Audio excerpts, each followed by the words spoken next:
Hey ducks, it's Simon here. Welcome back to the Hermit's Cave. Second video of the day, as promised. This is a request, really. So as you would have seen, I've just done the side-by-side comparison between the Winter Waite and the Winter Waite Revived. Now, yesterday I did a complete walkthrough and first impressions of this deck, which is the Groovy Waite Tarot by Tarot Collectibles. It was sent to me for the purpose of review. I'm so very grateful for that, because this deck, I've only been using it since yesterday. It's just fast becoming one of my favorites. I absolutely love it. I edged it in multiple colors of pinks and purples, which really complement the backs. But over in the Facebook group, the Hermit's Cave Facebook group, I put a link to the video that I uploaded yesterday, and a couple of people said really would appreciate seeing a side-by-side comparison between the Trippin Waite and the Groovy Waite. So the Trippin Waite I've had for, I want to say, just over a year, and I adore it. I really do adore it. I didn't edge that one because it has borders. These are the backs on the Trippin Waite. I would have said before doing or getting ready for this comparison that the cardstock would be pretty similar, because as I mentioned yesterday, the cardstock on this deck is wonderful. But actually, the Trippin Waite is even thicker. But I think there was two versions, and I was sent the deluxe version. I mean, it's not a huge difference, but there is a slight difference in thickness. I just want to make sure that if I zoom in, we haven't got too much of a glare from the light. I might turn it down a little bit. Let's go with that. Okay, there we are. So we can do a side by side. I'm not going to do much talking, and this purely is just so that you can have a look at the cards together. So I'll put some nice music on, and we can just really appreciate the artwork for both decks. If you want my sort of commentary, then I will link both videos below. Yesterday I did a thorough walkthrough of this one, offering my thoughts, and this one has been done previously. This is purely for people to see a side-by-side comparison. So we talked about the cardstock, just so you can see the backs together. Both beautiful. I really like them both. The main difference, other than the artwork of course, in terms of style, is that the Trippin Waite is bordered with a white border, which is very in keeping with the original Rider-Waite-Smith tarot deck, whereas the Groovy Waite is borderless with just this panel at the bottom for titles. Both are using the same type font, which is very reminiscent of Pix's type font as well. So there is that nod to the Rider-Waite Smith deck there. So other than that, I'm just going to stop talking and let you appreciate these two fantastic decks by Tarot Collectibles.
Okay, so I think what I need to mention as well, and I noticed this as I was going through and I got to the Sun card, it reminded me, because I love the Baby Krishna on Ganesh in the Trippin Waite, that there are alternative cards, so it's perhaps unfair just to show the ones I'd selected. So this is the one I'd selected, but you could also have this version, for example, 2 different versions of the devil. I got multiple cards sent to me, so yeah, so there are different versions and variations of cards, so that's worth pointing out as well. Yeah, I mean, I love them both. I think if I had to choose, I mean, they're just they're different. They're 2 completely separate decks.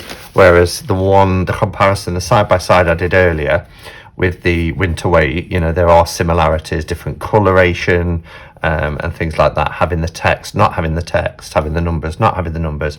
Whereas this, you know, is 2 completely different decks, and I'm pleased that I have them both. I'm very fortunate to have them both, but hopefully it's helped. If you are wanting to buy one deck, which you prefer, whether you prefer borderless, bordered, whether you prefer the artwork in one over the other, yeah, I'm just glad I don't have to make that decision, really. But I hope you found the walkthrough useful. Any questions, do pop them below. The information about Tarot Collectibles will also be in the description below, so do check them out. And thank you for watching. Until next time, go in peace. Namaste and blessed be.